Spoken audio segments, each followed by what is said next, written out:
Yo, what's up? I'm Deshaun K. Terry, and I am founder and one of the instructors over at the Last Acting Studio. And I'm really excited for y'all to be here in our first career strategy session of the year. And I get to talk to one of my friends, J.August Richards. And you want to introduce yourself? Hey, what's up, everybody? J.August Richards. Thank you so much for having me. Yeah, of course. I'm really excited about this, but I want to say a couple things.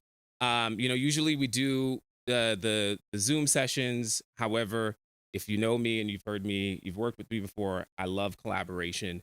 And so I'm really excited because we are actually in Highland Park and we are at a very cool space called Outside in Theater. Outside in Theater ain't even open yet, y'all. We are in what they call the Art Box Studio, and some friends of mine who have been collaborators in the theater space, they have opened up this theater space. It will be officially open in July, and it's in Highland Park. There are no theaters in Highland Park, so I'm super excited about this.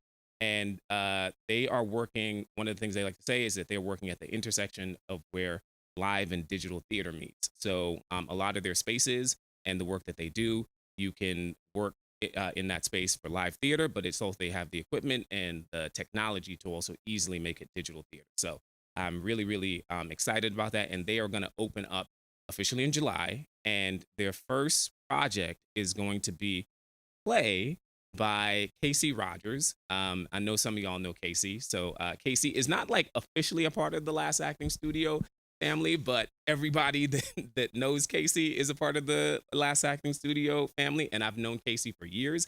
And so this is so dope and exciting because her play, I Sell Windows, is going to be open in this space in July. Okay. So cool. So Mr. J. August Richards, man. What's up?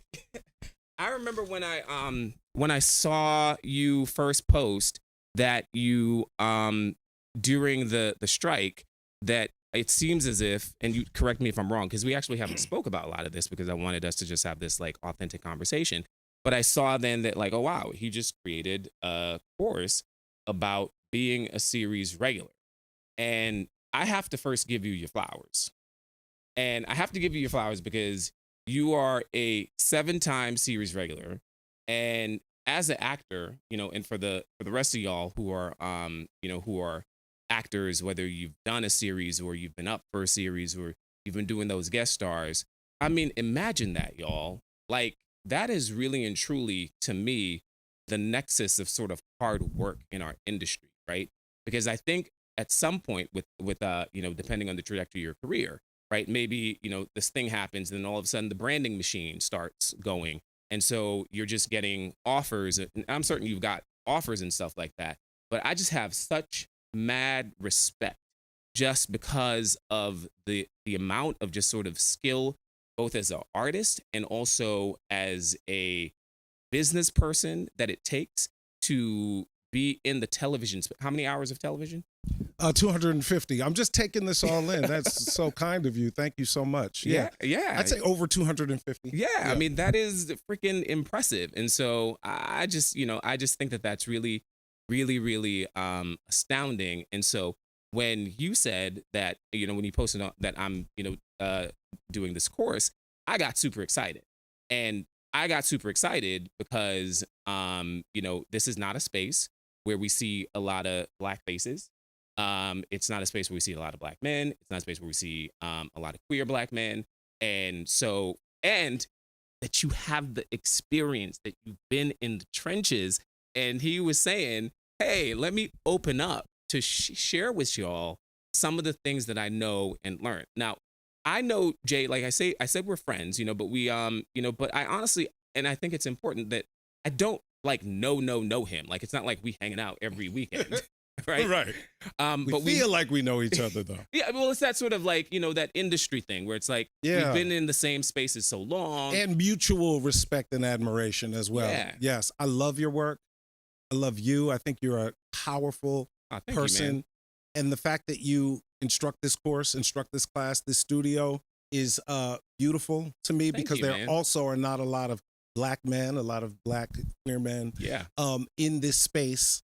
teaching and leading. And I Yeah. think it's so powerful.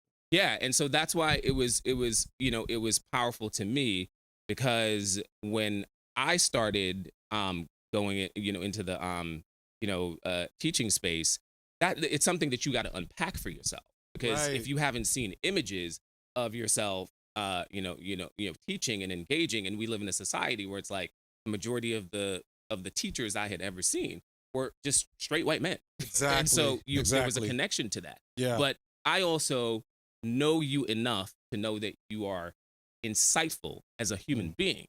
And so when you said that you were starting this course, I was like, well, this is super exciting. He's going to share some like amazing nuggets and he has the right experience. And I don't think a lot of people has heard it from your perspective. And so I just got to give you your flowers on that. And I'm super excited. And I'm so excited to help introduce some people from the LAS community to you and this beautiful thing that you do. I appreciate that so much. Also, in terms of what you just said, I heard Billy Porter say something so beautiful and so profound. He talked about how when he was in theater school, the instruction was, be yourself, use yourself, apply yourself to this material, except you. You can't do it.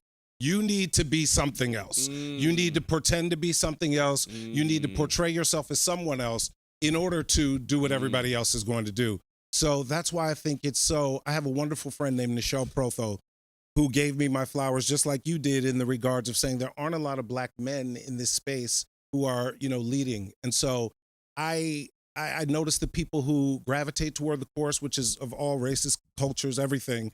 But I also notice a profound reverberation with other actors that look like us and then are in our category.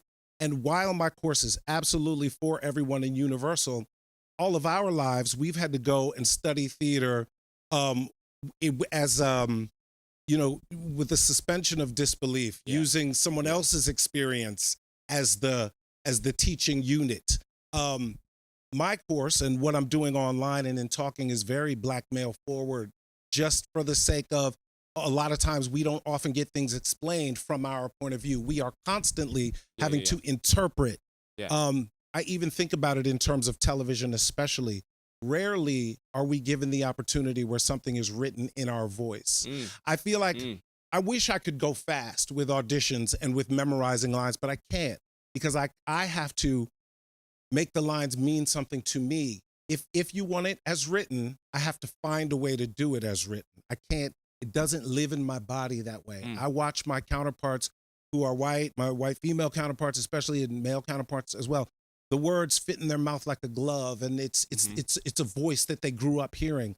I didn't necessarily hear someone say, just saying. That's the phrase that always drove me crazy when I was first starting out as an actor. In the 90s and the 2000s, every character would just say, just saying.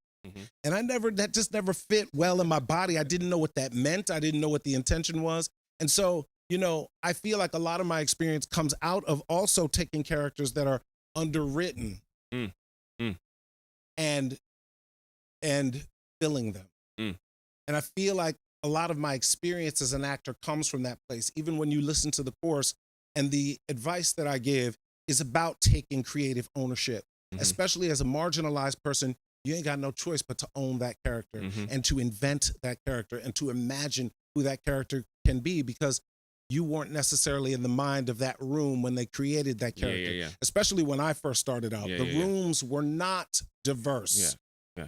And there might be one person of color in that room. It's a lot different now. I know I'm filibustering, sorry. So just co-signing what you're saying, I think it would be helpful for you to say, because you went through that process. Again, I mean, so many people are on the chat. I wish I could speak individually to like exactly what you are experiencing. But I think that there are enough people in the chat that can, identify this, that, as an actor, right? And as an actor in terms of your art, and then also in this business that we are engaged in, right? There are certain things that happen within your process that that gets you closer to it. You're like, oh, okay, I did this. And now I'm noticing that, the casting directors are responding more. the agents are my agent is calling more, giving me feedback. You in your course talked about some things that specifically changed it for you, and it sort of shifted your paradigm, and that's when the series Regular Job started coming. Can you just share with me a bit of what that is? Are we allowed to curse on here? Go ahead. Okay. So there's just a pivotal curse word in the story, but I went to theater school, had a wonderful experience, did, like we were talking about earlier, Chekhov, Lorraine Hansberry. I did all of these wonderful pieces. I learned so much about my craft in theater school. Love theater. I will always love theater, and I'm a theater actor to my core. When I got out of theater school, I was auditioning left, right, and center, and I wasn't really booking anything. And I didn't know what I was doing wrong. I got to live on campus for a year for free after I graduated. And when that year was up, they were like, all right, you got to go on Monday. It was Friday. I had a callback for a musical on Saturday. They asked if I could be on a plane on Monday. I said, I have to be on a plane on Monday. Went and did the musical for about 3 or 4 months, gained a lot of confidence from this was, it was like, I call it my graduate school because we went throughout the country. I learned that everywhere is not New York and LA. It was just another education for me. I came back, I had more confidence to get co-stars and guest stars. So now I'm flowing there. I'm doing really well, booking the co-stars, booking the guest stars. Every time I got a series regular though, I wasn't getting callbacks and I couldn't really figure out why. Then I started getting a couple of callbacks, but I wasn't booking the roles. And I turned to the universe and I said, I'm doing something wrong. I don't know what it is. I need you to show me what I'm doing wrong. Just then, a guy that I was doing a play with called me up and said, hey, I heard about this thing called the Actors Gym that Eric LaSalle and Michael Beach are teaching. I was like, 2 Black men, of course. So I was like, that sounds interesting. Let me go. I mean, these are guys that have the kind of career that I want to have. This might be something for me. Enrolled in the class. It was the most intense experience of my life. People are probably still a little shook from that class. It was intense in the best way, though. In the best way. And what I appreciated about them being in my category was that they knew the tricks that a lot of us can rely on. I don't know about you, but my rage is easily accessible. Yeah. And, my powers, quote unquote, and my anger, and those things are easy for me to find, but they wouldn't let me off the hook. Things that I used in theater school to kind of skate through. They pushed me to move toward vulnerability and other things. So at that time in the 90s and the 2000s, every Black male audition was about you being a thug or, urban, as they called it, right? Yeah. So I had typed myself out of those roles because I had casting directors say to me, you're a great actor, you're just not right for this part. I knew what that meant. All my life I had been, looked at a certain way in terms of being, somebody who excelled in school, and that there was a lot of stuff that I carried from my childhood about that. In this acting class, they smelled it immediately. And they cast me as a character that was beyond a thug. They cast me as a character that I would describe almost as a Neanderthal, which was the character from Danny and the Deep Blue Sea. So I was scared of it out of my, and they, like I said, they were intense, super scared of it. I got up and I did the scene. It was a disaster. And Mike said to me, I gave you a caged animal and you turned him into a pussy psychologist in front of all of my peers, which was humiliating, but sometimes you need that. I needed that kick in the butt. So that caused something to happen in my body. Then earlier that week, I called him and confessed to him that I was having a hard time in the class and I thought about quitting. So in the middle of my postmortem about the scene, he said, you called me this week and you said that you couldn't handle this class. And I said, that's not what I said. And he said, no, that's exactly what you said. You called me and you said you can't hack it. And I said, that is not what I said. And he goes, are you calling me a liar? And I said, yes, I'm calling you a fucking liar because I didn't say that. And then he goes, put that in the scene. And because I had spent my whole life being told that passion or anger or pain was supposed to look one way. Mm. It was like he introduced me to this whole world and myself that I was like, oh, those things I could use? Mm. And I was like, okay, I got it. And he said, next week, I want you to show up with your dick in your hand. So I went away. I applied the technique in a very intense way. I locked myself in my room for an hour. I set a timer. I was like, I'm not walking out of this door for an hour until I really understand what this scene is about and who this person is. I made it through the hour. I was like, and I started to really understand the work. So I did that every day until I had to go back up. And I do that to this day. I have a hourglass that's an hour. And I turn the hourglass over, I close the door, and I don't get up from my desk until I'm finished working for an hour. So did that for a week, came back to the actor's gym. I got up on stage to do the scene. I took off all my clothes except my underwear, shoved my hand down in my junk. I was like, you want me to come with my junk in my hand? I lay it down in the bed. When she woke me up, I jumped out of the bed like somebody was trying to attack me. And I understood it. And at the end, he shook my hand and he said, I got to give it to you, man. You really showed up in a big way.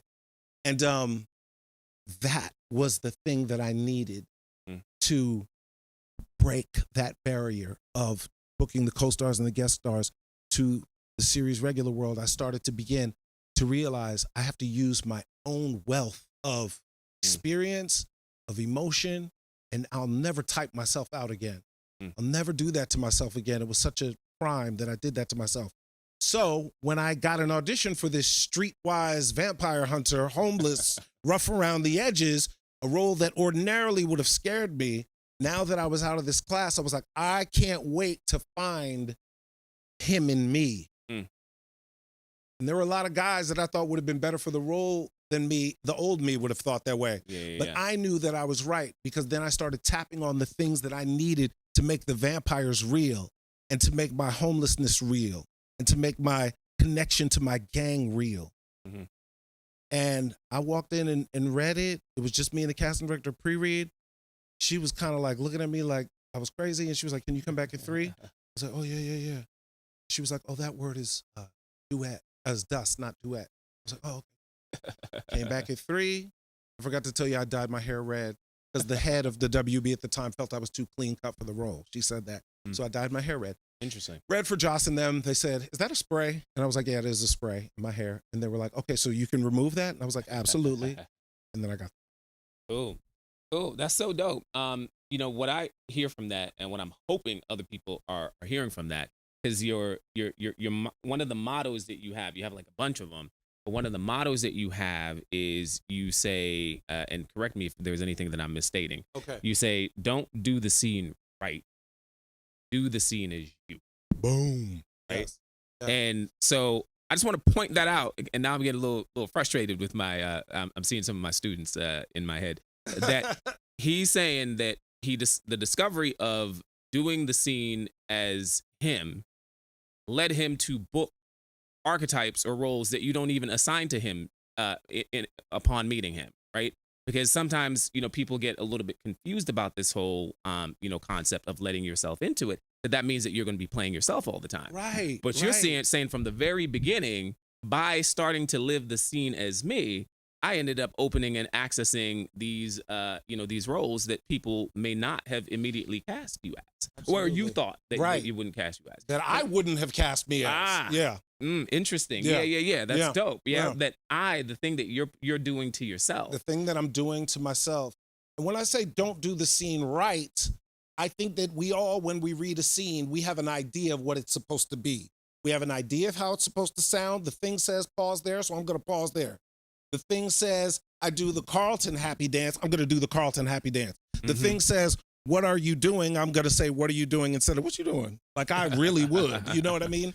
Letting yourself into the piece, finding your way into it. Like if it doesn't sit right with you, change it, move it, like make it live in your body. I think there's a fine line too, because as we talk about, like me making, doing the scene as me doesn't mean that I'm going to make the character from DC like me, with a Panamanian background like me, you know, all of the things that I am on paper. That's not so much what I mean. I mean emotionally making it you, maybe even behaviorally, maybe even adding some of your quirks, asking yourself, in this scenario, I know it says that I get embarrassed because he wants to kiss me. Would I really get embarrassed? And if I did get embarrassed, what do I do when I get embarrassed? Do I do what every actor does in the whole world when they get embarrassed? Do I play the scene like that? Or do I really ask myself, how do I really act? Do I try to act like nothing's happening? Or when I get embarrassed, do I just turn into a little boy, a little girl? Well, but asking yourself those tough questions instead of doing the familiar. Yeah, and what I like about what you're saying as well is that I definitely can see the fruits from the audition process. But what's also cool about what you're doing is that because you're such a coming from the experience of an actor, right? When we start then getting into the series regular of it all, right? Because I was thinking about that even today, what I'm saying, that whole notion of being a series regular, now for most actors, I think unless you have a situation where it's like you're doing voiceovers or you're doing commercials, for most of us, right, it's that series regular job. When you land that series regular job, that's where a lot of us are going to make our most income as an actor. Yes. And so there's so much pressure on it, and to sort of understand it. But, as someone who's been through this process where it's like all of a sudden tomorrow, hey, you're a series regular. Okay, a series regular. What is that? What do I do? But what you're saying right now, even in the process of the auditioning, I think are the gems of also making it through that process. Absolutely. Right? That bringing. Can I read this? Because I think this is so inspiring. This thing that Gabby's here, y'all. At some point, she might just throw out a question or tell me to stop talking because it's going too long or something. But you have this quote. It says, "Have the courage to say, 'This is me.' Whatever the character or character description, no matter how wrong, quote, you feel for the role, go in there with all of you and look that scene partner in the eye with the confidence and the assuredness you can muster and fight for what the character needs. Don't let you or your thoughts and ideas about you get in the way. Allow that character to use your body, mind, and voice to get what they want and need. If you're wrong for the role, that's not your business. Don't worry about it. Worry about what the character wants and go after that unflinchingly." Dude, that's... Damn, I said that? Yes, that's in one of your interviews. I was like, damn, that sounds pretty good. Yeah, that's amazing. Thank you. Amazing, wow. Beautiful, so motivating and confronting in the sense of like, because again, I think that what I say, and again, the reason why I'm saying that I preface some of the things is that this is not a pre-thought conversation. We're just having this as sort of indicators. And I was super interested in sort of what Jay wanted to say to unpack sort of what his journey was in accomplishing this incredible feat of becoming a series regular. Because one of the things I say to people is that, we're not aware of how easy it is and how much in our process, we actually go into a phase of erasure. Erasing who we are, right? Rather than actually and not understanding how difficult it is to show up as yourself when you live in a society, and depending on where you feel you fit within that, to really unpack that and show up as yourself. Yes. But once you do, I do believe that you get the keys to the kingdom. So talk to me about this quote and where it came from and all that stuff. Well, first of all, thank you again for allowing me to come here, because I love us for real, to quote Monique. And when I say us, I mean actors. I love us deeply. And so I feel like because Eric and Mike did for me, I even knew then. Because when I was in that class, I remembered once everything started clicking for me, I remember I had 3 auditions on one day. I got callbacks for 2 and booked 2. And I knew that the switch had flipped. I'm also smart enough to know that the switch didn't flip for everyone in that class. What I've come to learn is that it's about us chasing the switch. You got to find that switch, that thing that somebody can say to you that will turn on the lights for you. And so I felt even in that moment when they did that for me, I wanted to do that for somebody. So every time I get an opportunity to do something like this, I'm so grateful because maybe one thing I say will land. And then my course, I think over the course of my career, I started to look at the landscape of being a series regular. So my first one, I was very lucky because I was dating a series regular at the same time. And she was very instrumental in me keeping the job because there were so many things that I didn't understand. There were so many things I didn't expect. I didn't know what to do with. And because she had been through it before, she was able to guide me through it.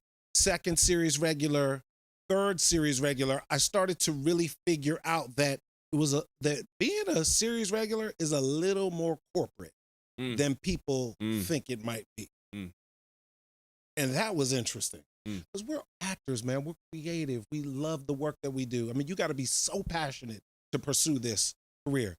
There's such a interest business model to it. Yeah. And so I had a sort of 3-year hiatus between series 3 and 4 where I kind of couldn't get arrested. And I love that. A 3-year hiatus. I had a 3-year hiatus between series 3 and 4. It did. Everyone wants one of those hiatuses. I didn't know it was a hiatus while I was living it, though. It felt like the end of the world. Yeah, now it's a hiatus. Yes, but 18 months was underemployment. I did 2 guest stars, and then for 18 months, I booked nothing. And, this was, again, after having done 3 series, and I was in a weird age category. I know I'm not answering your question at all, and I will. You're speaking of what's important.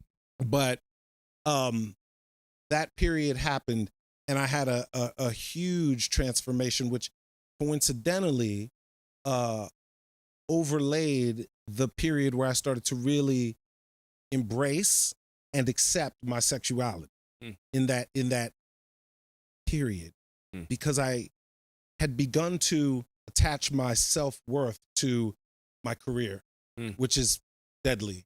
And so when it looked like it was being taken away from me a bit, I didn't know where to gather it from. And so relying on something that was not who I really was not serving me. So I had to really go on this exploration of who I really am. And so as a result, I went through that period, and then I booked Agents of S.H.I.E.L.D., which was a guest star.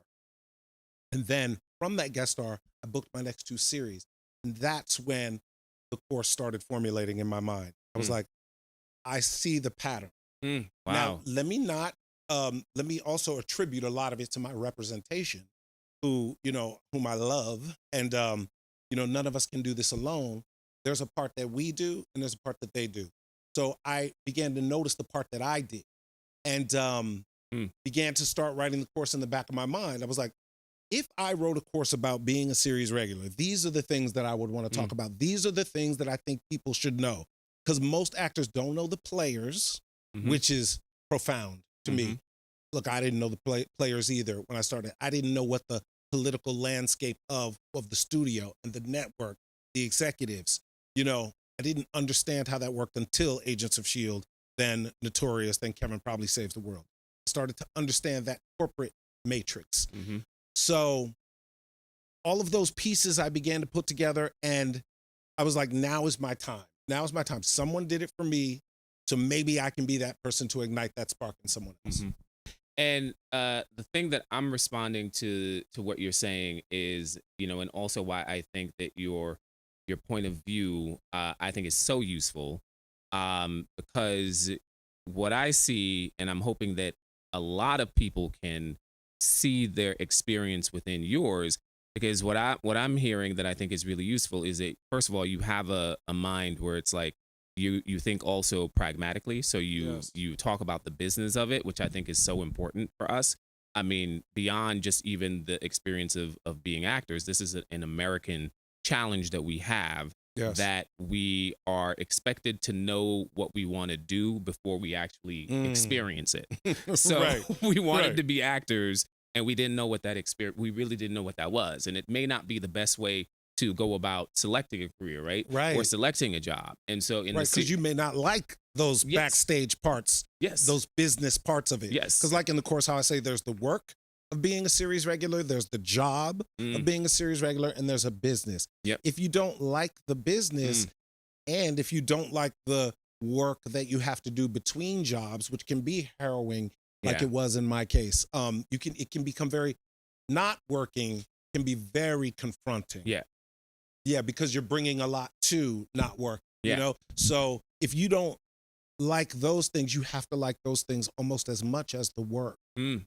But what I appreciate is, in you looking back on it, is this sort of because those series regular opportunities, right, when they happen, right. First of all, getting there, I know y'all is just so it's like, oh wow, it's like looking up at a mountain, and then once you get to the mountain, Mhm. you realize, oh, there's a whole other mountain That's that what I I was need gonna say. to Yes, exactly that I right. need to climb. Oh, I thought this was high. Yeah. Right. Yeah, but Ooh, okay. you haven't even been prepping for the second mountain. So Right. I think that, anyone who's, the folks who are here to even because when do you even have conversations like you even doing this course like, oh, let's talk about it, right? Right. So I just think it's so smart. And the second mountain is deeper for Mhm, people of color and people in marginalized categories. mm, It can be deep because you can look up and be like, I don't even see the other peak.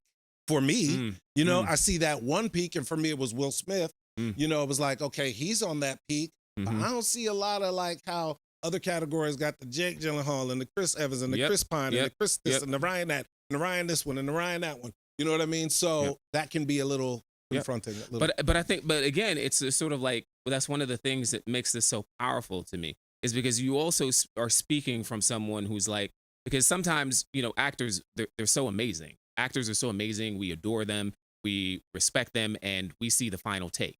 And so we look at Yes. actors and we put their experience outside. Oh, they just got it. It's just happened. But to hear your journey as to Mm. how you felt on the outside of the thing, right? It's like you're saying I had to unpack and the thing that brought it closer to me is actually bringing all of the sort of like the personal and accepting and bringing you like really bringing you to it that Hmm. was actually the thing that brought it closer to you. Yes. Can you speak a little bit and you already started talking about it Can I say this? yeah, You go, inspired one thought. yeah, go.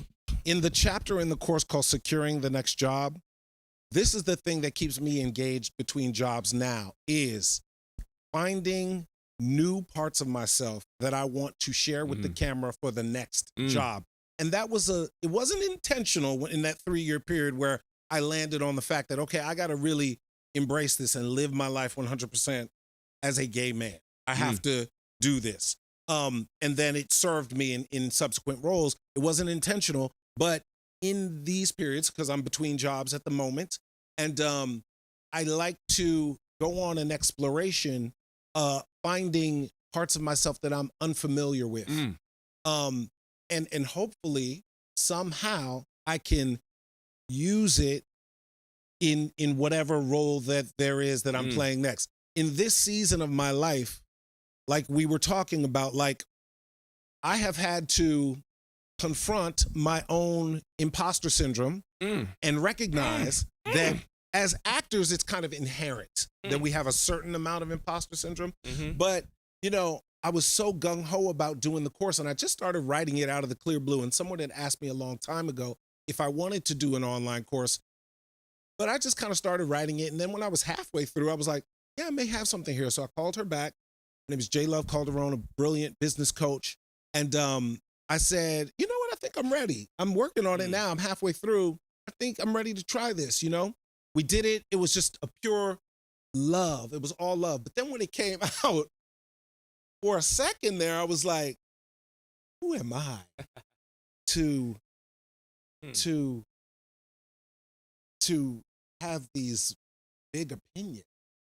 It was just a thing. If I'm being 100% transparent, and I realized though so much of that can sometimes come down to, um, the way sometimes I feel like this business can make marginalized people's voices feel smaller.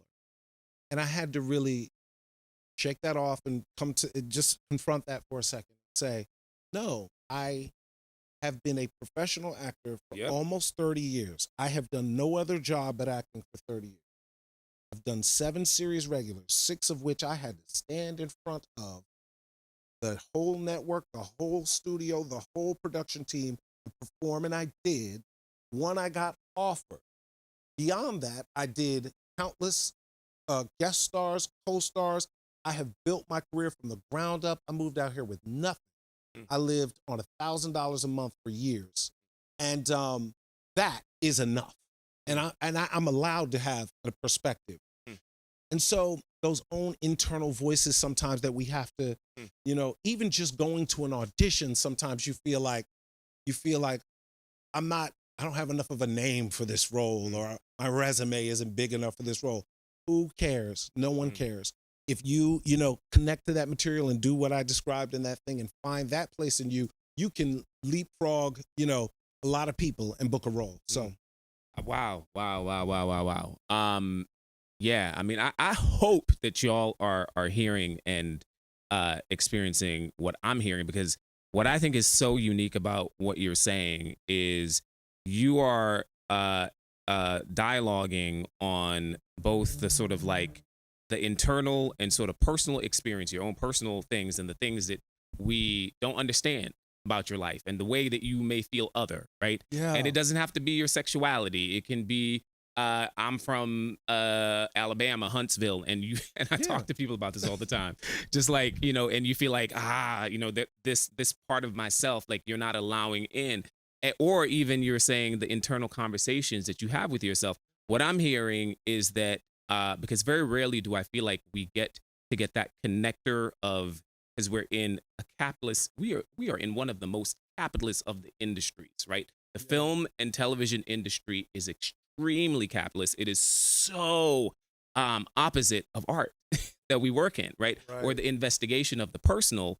But what I'm hearing from you is that you have these moments of connector where it's the personal work that you're doing, whether it's, like you're saying, talking about your sexuality, engaging in your sexuality, living, right? That in that personal work, that it actually opens up this thing, right? And it's more freeing, I would imagine. It's more freeing than looking at it, oh, let me look at this from the capitalist perspective of this job or this scene or this pilot that I'm auditioning for. And I'm saying this because this is something that I think as an artist, as an actor, I have to keep unpacking. And I think that we, as students, all of us, students of acting, students of the art, that we also need to realize sometimes that you are approaching the scene for the business of it right now. You are not doing the art. You know what I'm saying? And empower the work, the personal work, and the artistry of it, and not do the job that the business executives are supposed to be doing, and advocate for the humanity. Because again, and I do want to push forward a little bit, right? Because that's what they want you to do. They want you ultimately to bring the humanity into the piece, because they know that the audience watching it is ultimately going to respond to your show of humanity if you can really reveal it. And it's funny how we as the actors, we, like I said that, like I was like, my job as the actor is to bring the humanity to the set, right? Especially, when when you're on a set, eventually things are going to get tense. I mean, literally, you creating a world out of nowhere. It's chaos. It's chaos. And so I think for the entire experience, one of the things that people enjoy on set is when the camera says roll, and if the actor is then sort of like brings the humanity. Okay, that's why we do it. Remind me that I'm human. Remind me that I want to have a story told. So let's push forward a little bit. I'm trying to be conscious of time. Okay, fair enough.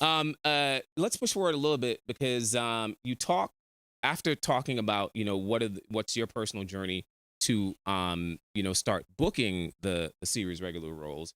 You have a lot of great insight on advice that I think that everyone should at least think about, or even be aware that these things may come up for you once you get there, about the job itself. So I just want to just talk about that. I mean, I guess the first thing I would say is Yeah. I think just start there. Like, what are your sort of like takeaways or insights that you feel like an actor should know or think about for when they're prep when they get the series regular job? So regarding the job, I think that the job obviously is to, show up on time, to know the lines, to Wait. Did that you did this the definition of a series regular? Do you remember it yes. offhand?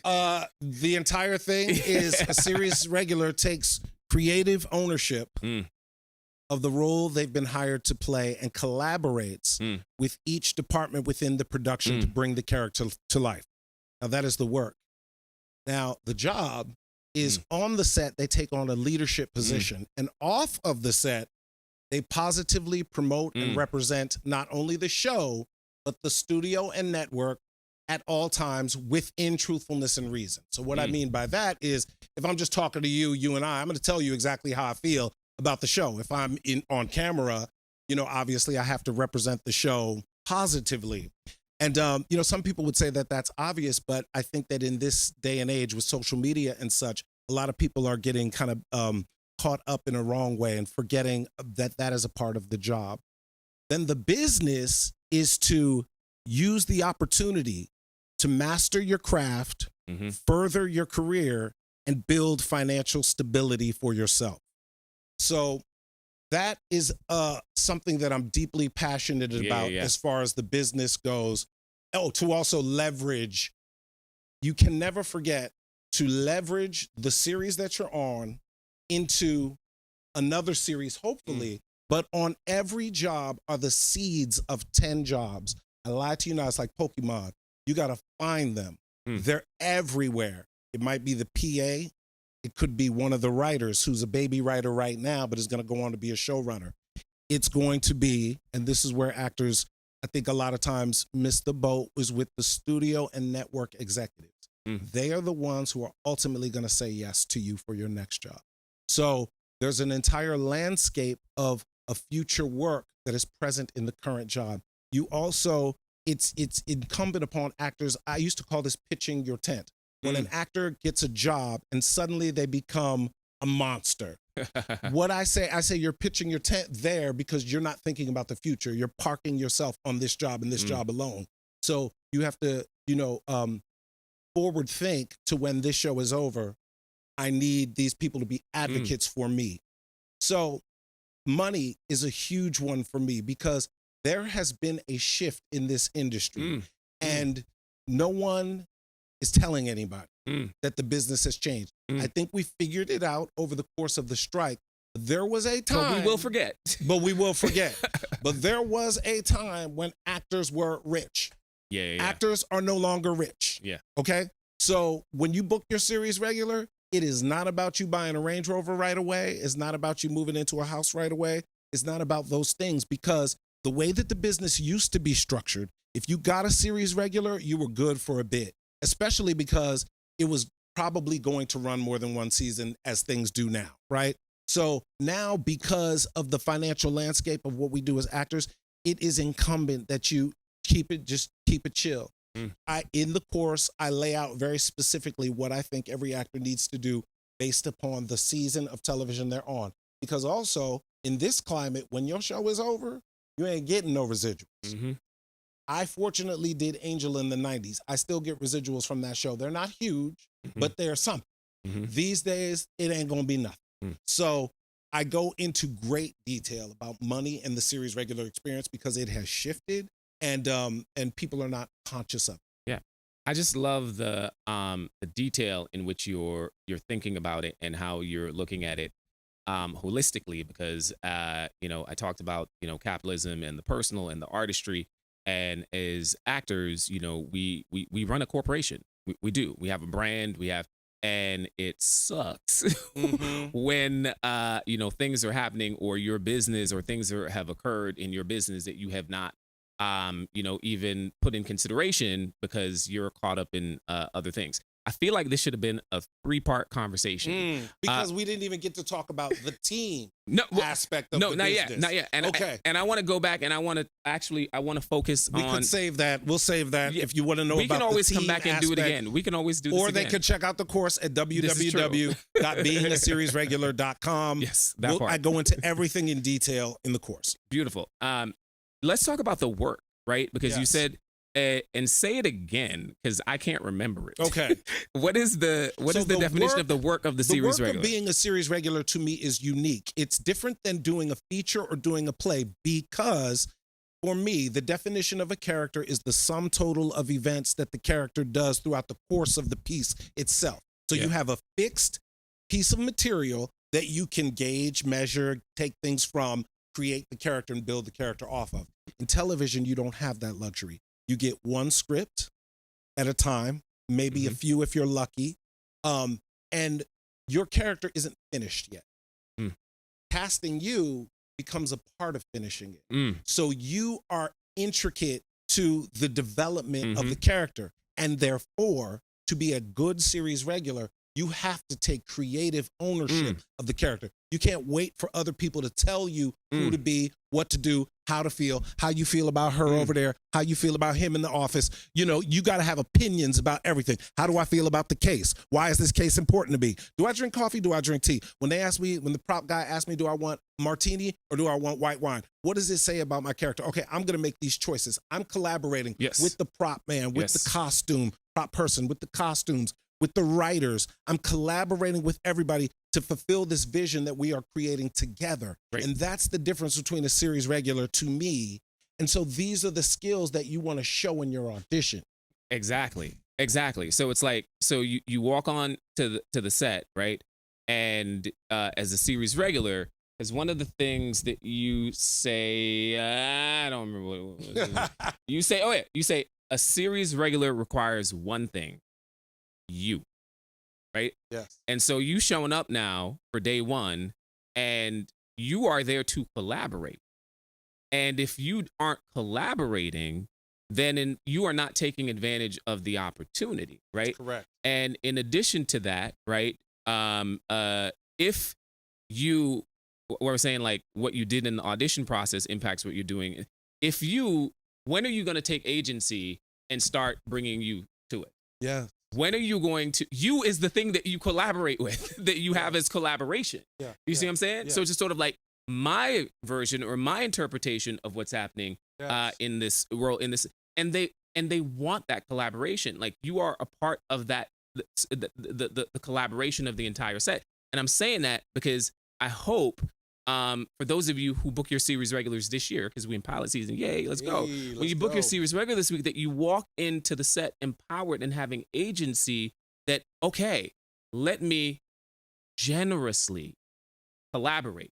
Yes. Not be an asshole. I love that, generously. Yeah, not tell them. Not be an asshole. Right, exactly. Right. Because another thing that you say that I think is so fantastic. I think you say that, like, you know, you have relative power now that you're a series regular, right? And so utilizing that in a way that really serves, ultimately, you know, hopefully benefit your career by really starting that practice of bringing yourself and collaborating, which I think is just, I think it's you just, you know, starting from the audition, that immediately you're putting yourself into it, then you have your thing that you're collaborating with. And they will start writing to what you show them. Like if let's say you make a strong choice about somebody in the office, they might see that and that might give them an idea. I try to be very ginger with this conversation because sometimes, you know, showrunners some might feel a little whatever by that. In the course, I boldly say, and I stand by this, you can slightly steer your character a little bit. Yes, they know where your character's going down the road,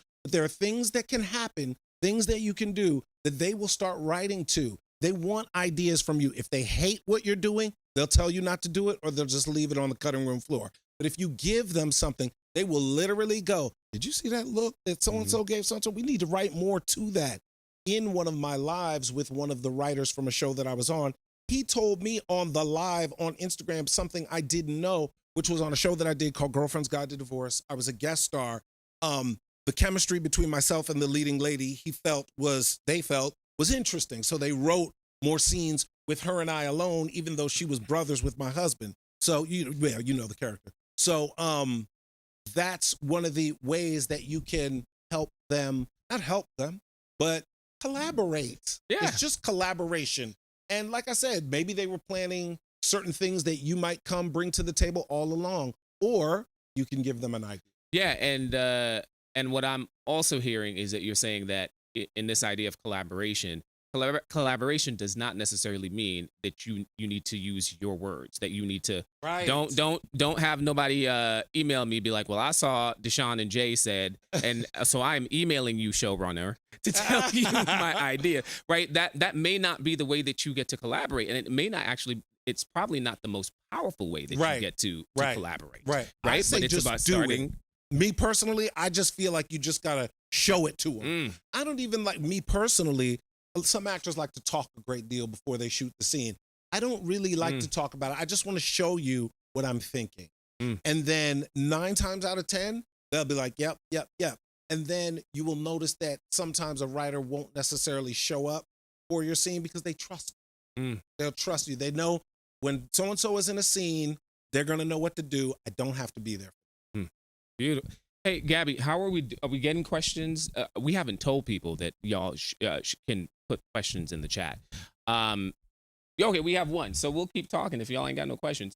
But if you do have a question for Jay, please put it in the chat, and then we will spend a few minutes later going over y'all's question that you have. Anything that you want to talk about. If it's a business question, if it's an artistic question, please go ahead and do it. So let me talk to you about this. Yes. Because I think it would be fascinating. So you were, we were talking earlier because you had a self-tape that you were doing today, right? I am working on a self-tape today. Yeah. Yes. So yeah, whatever you are comfortable sharing. If you want to keep some of your process secret, I understand that. So, but what is then your process of, and why I'm interested in this is, different people say different things about the self-tape process, right? Like I have a number of casting directors who say, I want you to do that self-tape. You just do it twice and then send the tape in.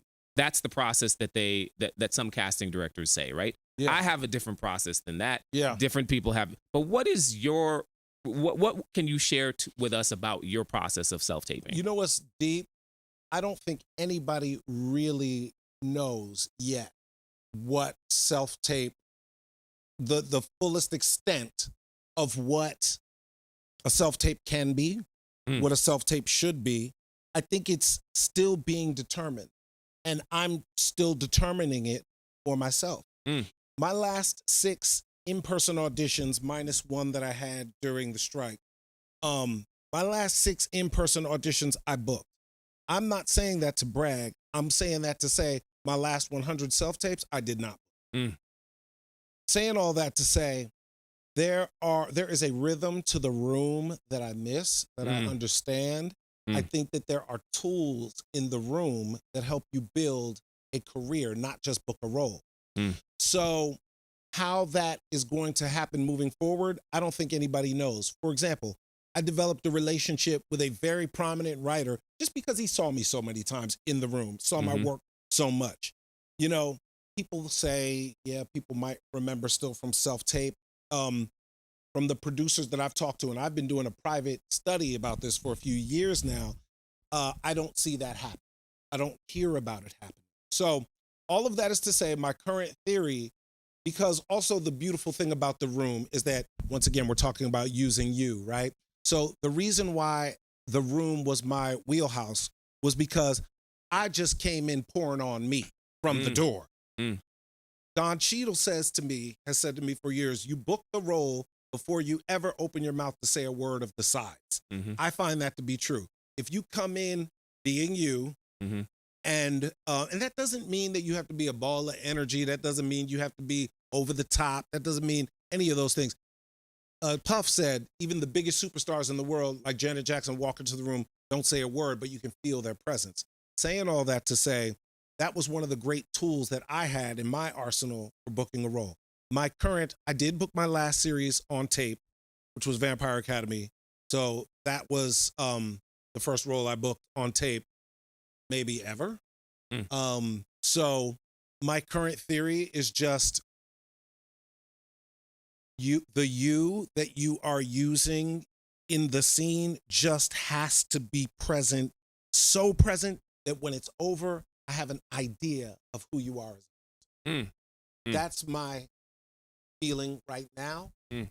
And right now, I'm open to learning because while we've been doing self tape for a very long time, I think exclusive self taping is new work since Yeah, COVID. yeah, yeah. So I think it's still being determined. But that's my feeling. Like when I think about Vampire Academy, um, I knew who that guy was, and I knew who he was in me, and I was definitely playing a character, if you will. But it was a part of myself that is very mysterious and dignified and political Mm, and someone who's an ambassador. mm. And so yes, so that's how I approach it. So with this current thing, I don't know yet. It's to play somebody that's very unlike myself, quote unquote, but Mhm. I'm gonna use me, Mm. and we'll see how it goes. Beautiful. Okay, so let me look at some of the questions. Gabby, it is 8:58, and I am getting to the questions. I am on Oh, time. you're on it. I am Nice. on it. Very good. Okay. Let me see. Okay, let me go with Andrea. Other than seeing that it's corporate, what were those things you learned during your first series regular? So many things. I learned the extent of the creative ownership that I was being asked to take and the extent of how much of it I could take, how much authorship I had in Mhm. creating the character in a collaborative sense. But that was in my first one, I was very timid. Mm. I was extremely, not extremely timid, but I was afraid, if you will, to Mhm. get fired. Mhm. The best advice I ever got in my life was from Don Cheadle, who said, "You know what your problem is? You're too afraid to get fired." Mm. And what I took from that was um, follow your voice, trust your choices Mhm. to the point of where you might argue with the person that created the show. Now, this is very high level advice because some people You gonna get in trouble. some people gonna get themselves in trouble. You need to know who you are and how Yes. how you show up at a job. Mhm. But people do they Well, the reality of it, though, I mean, yeah, I think so. uh, the reality of it, though, is showing up as yourself sometimes is inconvenient Right. for others, and Right. that's part of what it is. Right. But you have to advocate for yourself. You have to. Absolutely. And that was the other thing that I learned also was about advocating for myself. I think that's something that actors we are not taught how to do.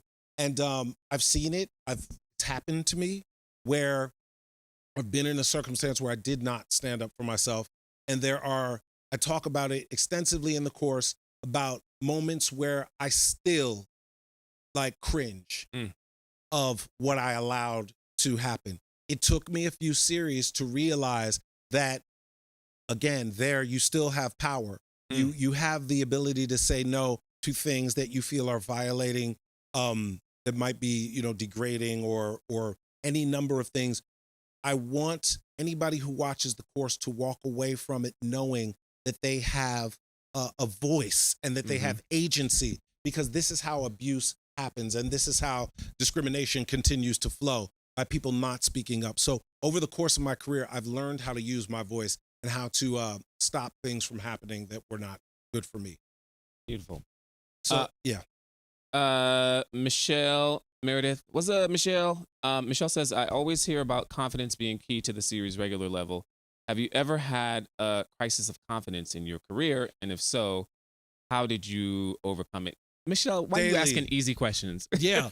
But I also realized though that a part of being a professional actor is being able to shrug off a bad moment in the scene while Mhm. you're having it, to be able to shrug off a bad take and to not internalize it, to be able to shrug off a bad day, Mhm. to be able to shrug off a bad episode because we are all going to have them. And it's so necessary. we've all been there when you just cannot get that line out, no matter what. Now you're hot and you're sweating and you're nervous and the lights are rolling and you're, God, do I have to say that line again? Every time you say it, you blow it. But I think that it is just about allowing yourself not to be perfect. I think being confident in the fact that you do have a little imposter syndrome, being confident in the fact that you're not perfect, being confident in the fact that, yeah, I do mess up sometimes. And one thing I try to really relay in my course is it's not about being perfect. It's not about getting everything right. You're going to make mistakes. It is okay. You just can't get in a space where you beat yourself up too long about it. Mm-hmm. Beautiful. Medina, what's up, Medina? What are some of the ways your team, I want to hold on that question, Medina, just because, let me sort through these. Okay, great. What is your physical process in creating characters beyond the text? But Gabby, can you go into the chat? We're gonna say it again at the end of this, but can you go into the chat and type the email address, the website address where they can get Can Jay's we also course? let everybody know that we are giving a coupon code to everyone in the studio? Yeah. Okay, cool. Yeah, great. Yeah, you can put that all in the chat so that they have the text version of it. Great. Okay, and so physical. Do we want to talk about that now? Or? Yeah. Let's talk about that. Yeah, the physical way that you create characters. Yeah, that's such an interesting question. It has to come out of the work that I've done. So me personally, I don't enforce or try to I don't try to what's the word? Like force a physicality on the character. I just allow it to come out of the work that I'm doing. My character on Vampire Academy, I think, had the most far physicality from my own. I'm very, casual in the way that I conduct my body. But this character, just all I had to do was think about him, and I've never really stood up so straight in my life, but not only up, but my chin tucked in. So I just allow the physicality to come out of what I want and who I am and the circumstances of the scene. So I'm not somebody who works very, deeply on like animal exercises, trying to find the physicality. I just allow it and trust that it will come out of the work that I've done. That's how I work. Cool.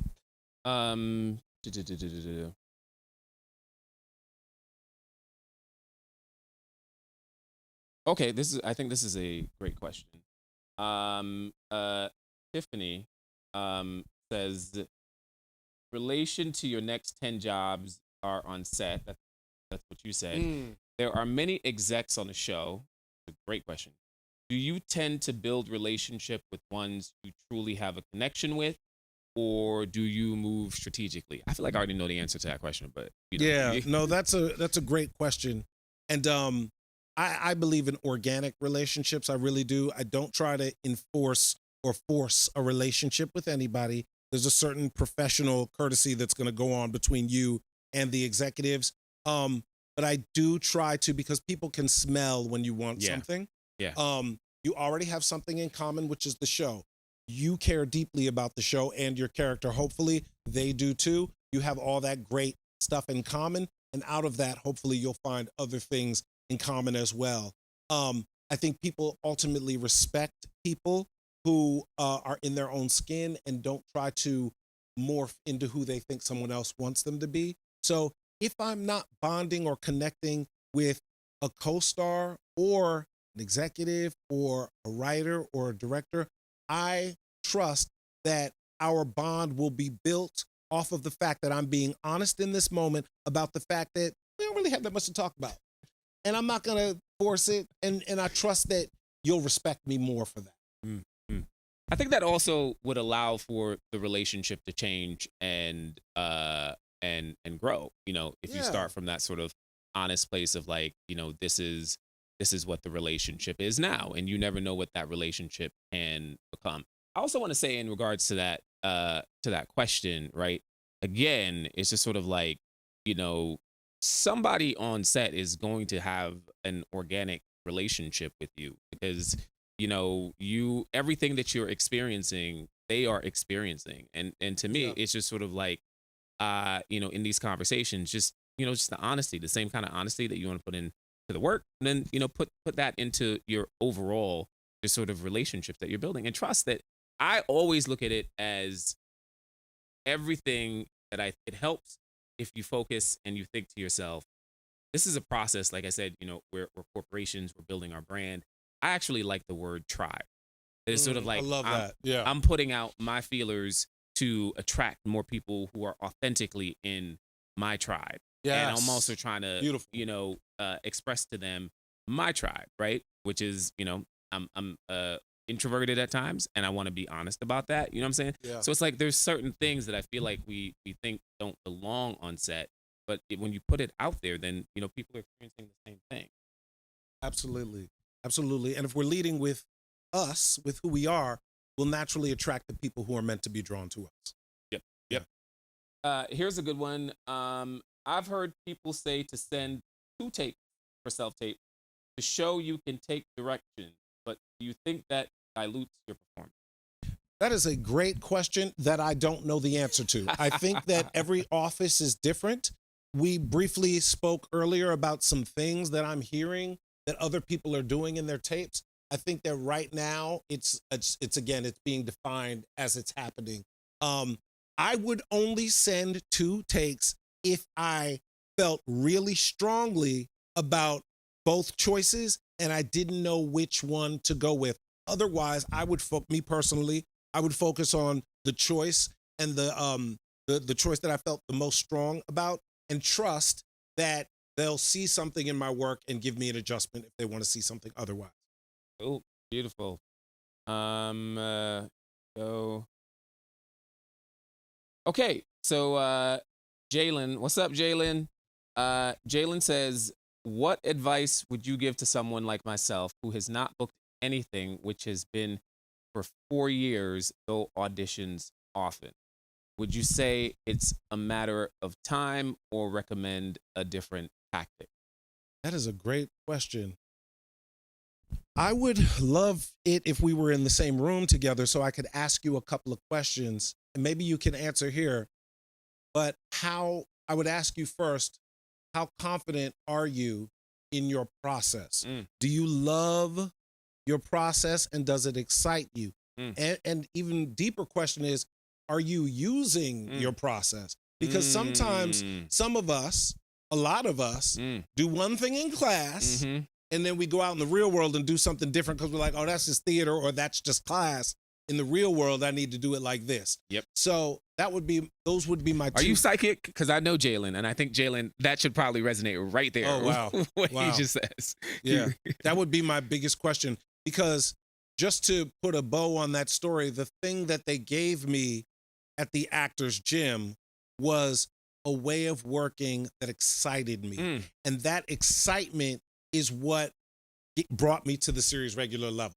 I was so excited to apply the technique that I was learning on these actual material because I believed in my technique. I trusted my technique.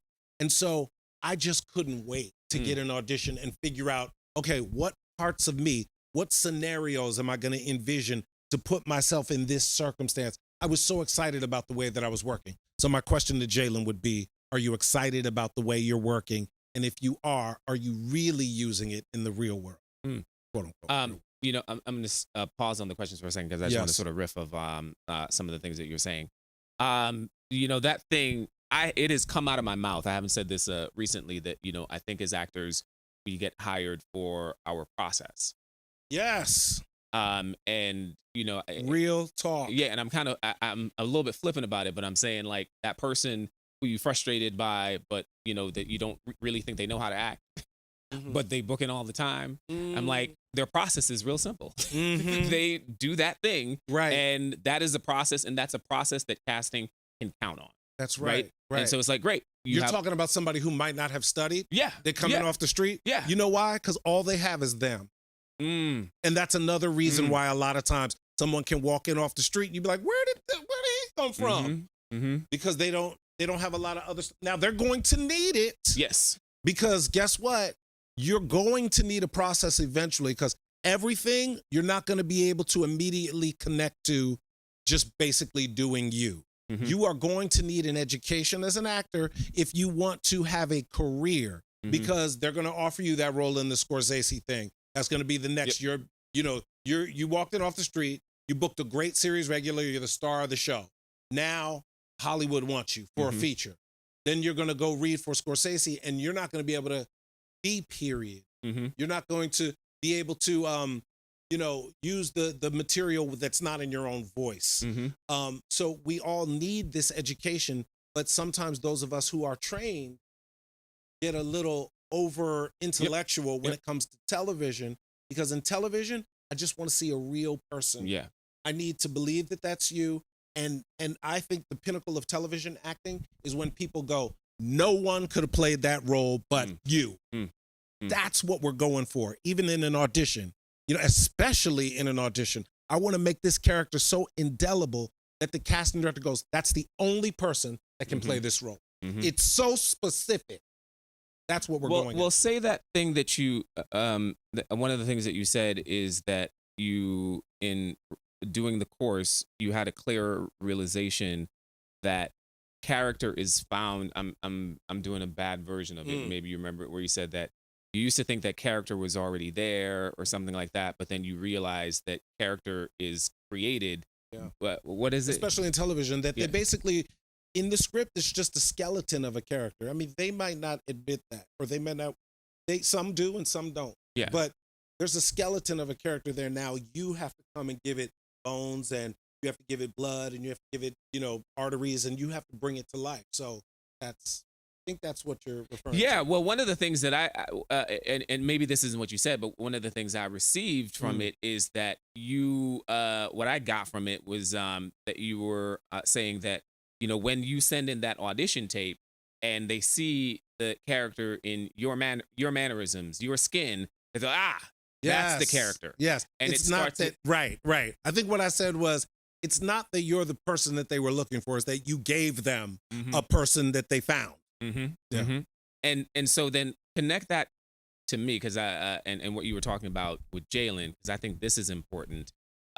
Love of your process. Yes. We were just chatting before this before we started the session, and we were talking about our friends who have very different process than we do, and you talk about that, and I think it's so important that you figure out what your process is.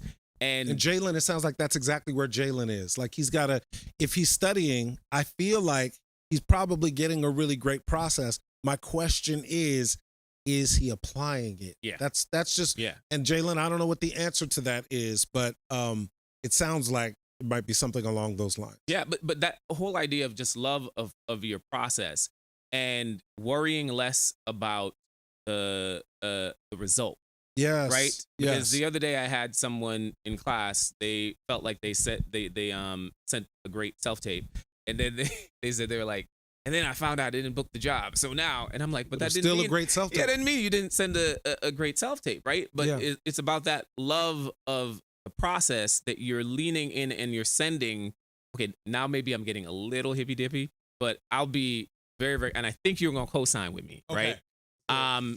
If there is love in what you're doing, if that is what you are emitting into your work, like, they are human beings, y'all. They're not machines. And so if there is love by you showing up or you having a process that you enjoy, it really does, I think, emit, and it lives for everywhere you go. Because you walk into a room, and if I feel like, can I just be vulnerable for 2 seconds? Please. Right? Please. One of the most sort of, like, I think, successful periods of my life was when I fell in love. Right? Because I was in love. And I was in love with the world. Yes. And, like, all of a sudden, just like all these things start coming to you. And that's one of the things that I've learned from life, is just sort of like, just be in love. Like, be the thing that you, and so even in the process, be able to commit to it. And you say something that I think is fantastic, and I'm steal it from you. You say defy expectation, right? Did I say that? I don't think that's mine. No, you did. Did I? Yes, you did. Sidebar, though, can I just say this? It's so funny, though, because when I booked Vampire Academy, I was falling in love with my husband. And I did a Zoom callback, and I just couldn't wait for it to be over so that I could go hang out with him. And is that? I mean, I always say that's the only.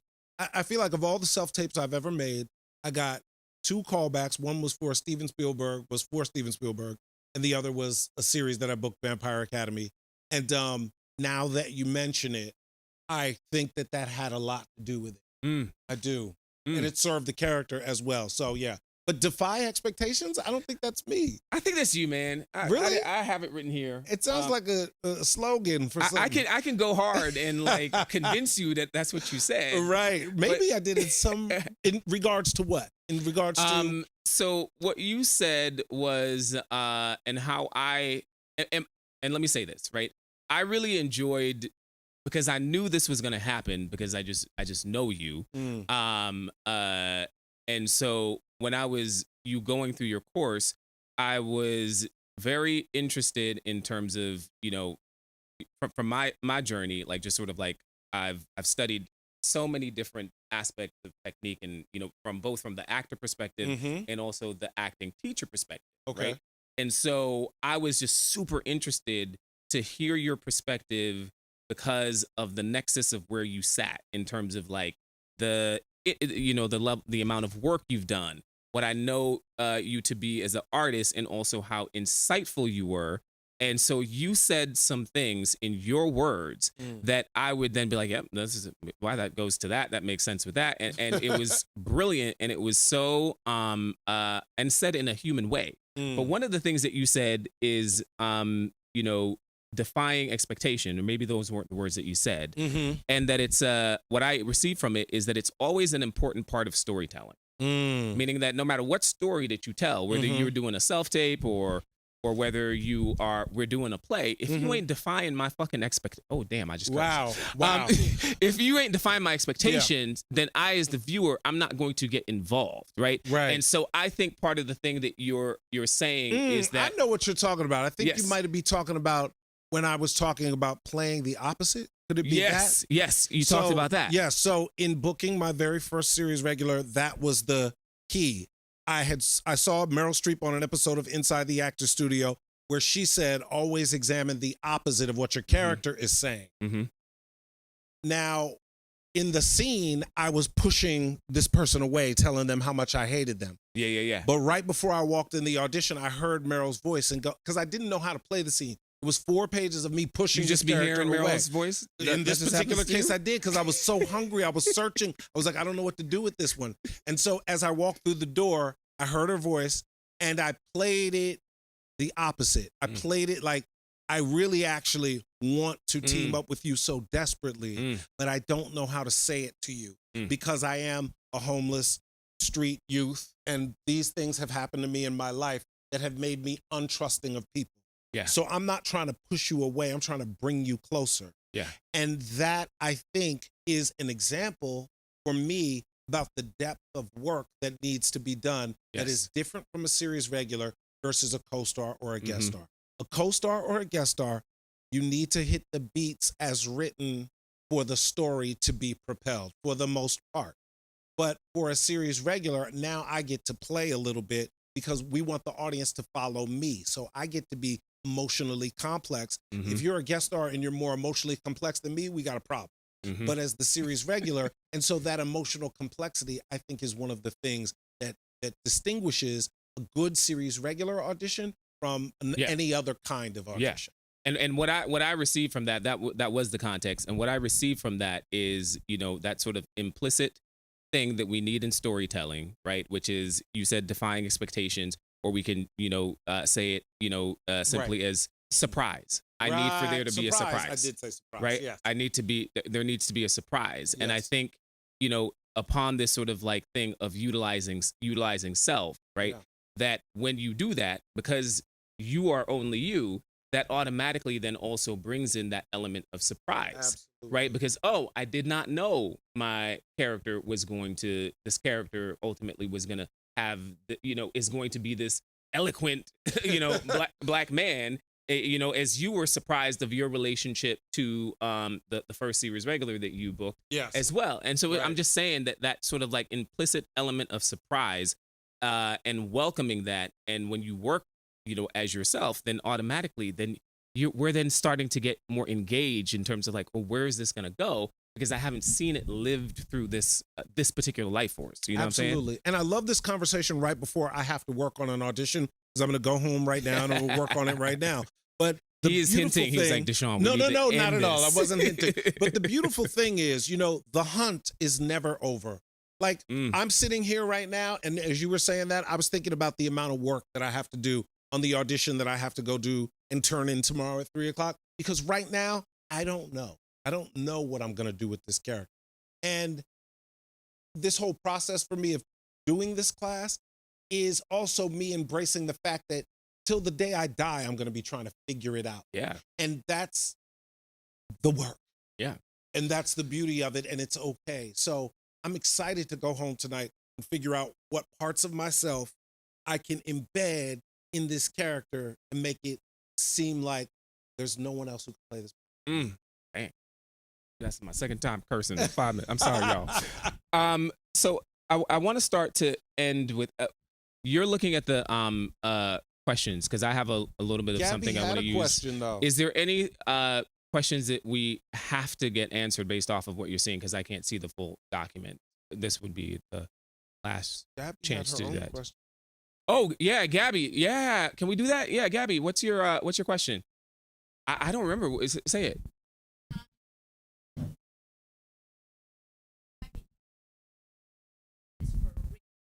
Gabby don't want to come on camera.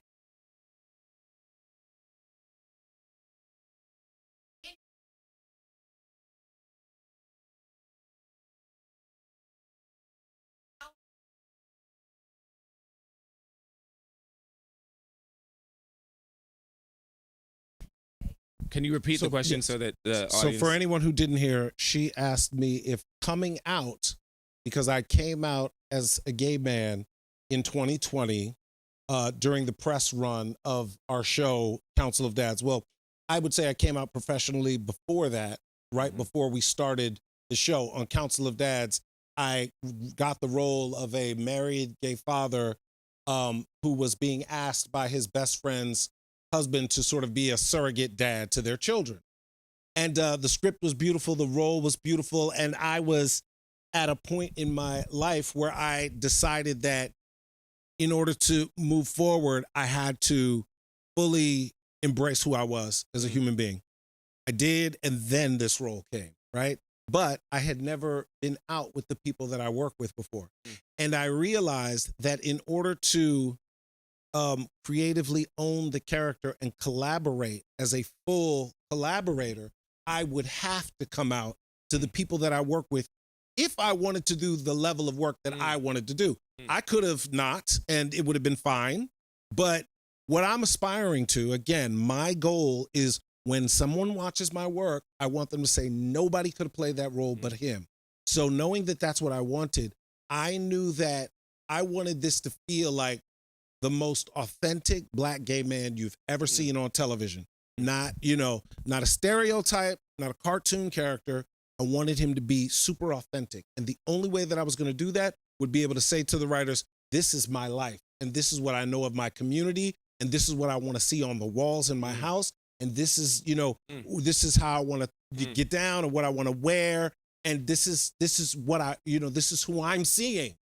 I took that character by the reins. There was no way they were going to let me do that if I was walking through the set acting like, well, I have gay friends who say that, they wouldn't have, bought what I was selling. So to answer that question, did it release my instrument? 100%. 100%.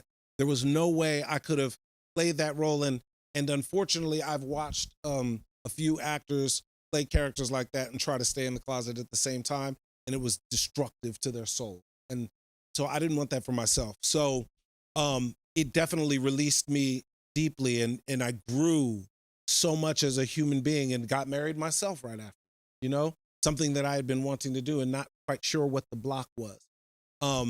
So it more importantly than my work, it freed me as a person and gave me a richer life. I now realize that the only reason one comes out is for their own satisfaction. That's it. It ain't about nothing else. It ain't about, was I authentic in the role? It wasn't about, openly gay actors playing openly gay characters. None of that is relevant. The only thing that is relevant is my happiness. And I'm happy as fuck.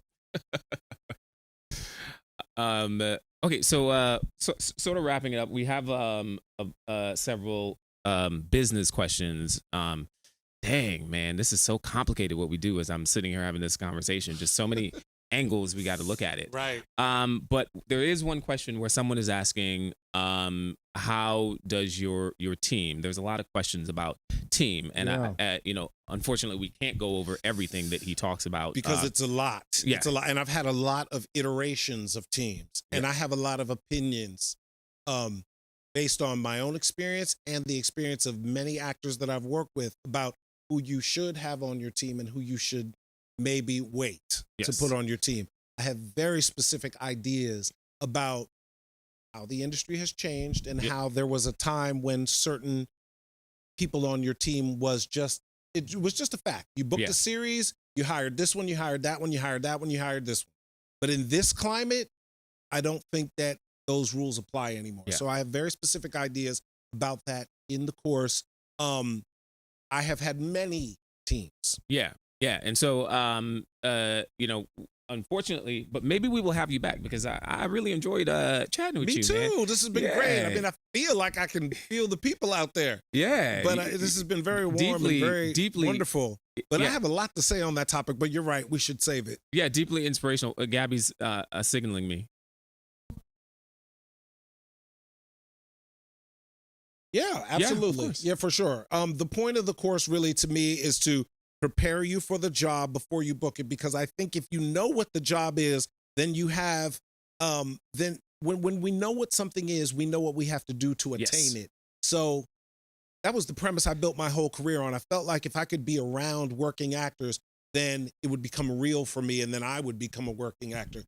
So yes. And I think it's just so great to have a real life definition and understanding of what it is. It's not, what you learned in grad school, but these are the things that you have to do, and you go through it so in-depthly. You also talk about, finances and sort of that financial structure. I know I have my own personal advice that I give to as soon as, one of my friends, students, anyone that they tell me that, hey, I'm about to book this thing and I'm about to make the most money I've ever made. I have my set things that I say to them. I was like, do this, do this, do this. And I have heard nightmares about what people experience when they didn't do that. There's also the, the sort of like the contract. Once you get that contract negotiation, you talk about that. Like, what should you do? Right. What should you have not done? Yes, exactly. Right? Because the mistakes I made. Yes, because a lot of people, again, y'all, I know it's so hard, but every single person on the call needs to remember that possibly tomorrow you are going to get that series regular job and it's go time, right? Right. And, so as much information as you can download. I heard Monique say that in her interview just the other day, the one with Shannon Sharp that just came on. She said the exact same thing. She said, there's no such thing as Hollywood 101. They put you in the position and they just expect you to know it. Mm-hmm. And that is highly unfortunate. Or there's something business wise that they, we live. This is not demonizing the industry. This is just capitalism. There are certain things that they want you not to know. So definitely. Right. So hands down. Yeah. Yeah. So the course is beingасeriesregular.com. Right? Yes. I got it right. Yes. And for anyone, Jay has graciously given a discount for people who do it utilizing this code. The code is Last Acting Studio 50. So Last Acting Studio, the number 50, and that is the code. Yeah. So put that in as the coupon code. And Gabby has also put it in the chat. Yes, all caps. It has to be caps. Okay, great. Yes, on the code, yes. Great. And then Gabby has put it in the chat, and we will also email it out to y'all again. And know that code is only available until February 14th. Yeah, Valentine's Day. Yeah, he decided to cut you off on Valentine's Day. Right, at least they have until midnight, right? Right. Yes, definitely.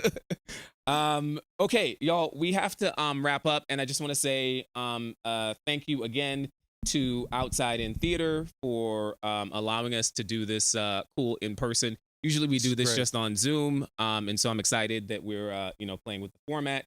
And Outside in Theater in Highland Park. Remember, Casey's show is coming up, and this is the Last Acting Studio. If you guys want to check out more about what we do, we are over at Pico and Alvarado. We have scene study, film and TV audition classes, and we do have free sample classes where you get to work with the instructors, meet us in person, and see if it's a place that you vibe with and that you want to study further. Okay. Thank you for having me. Thank you so much. This was so great. Thank you, everyone who watched. Appreciate you so much. This was just such a pleasure.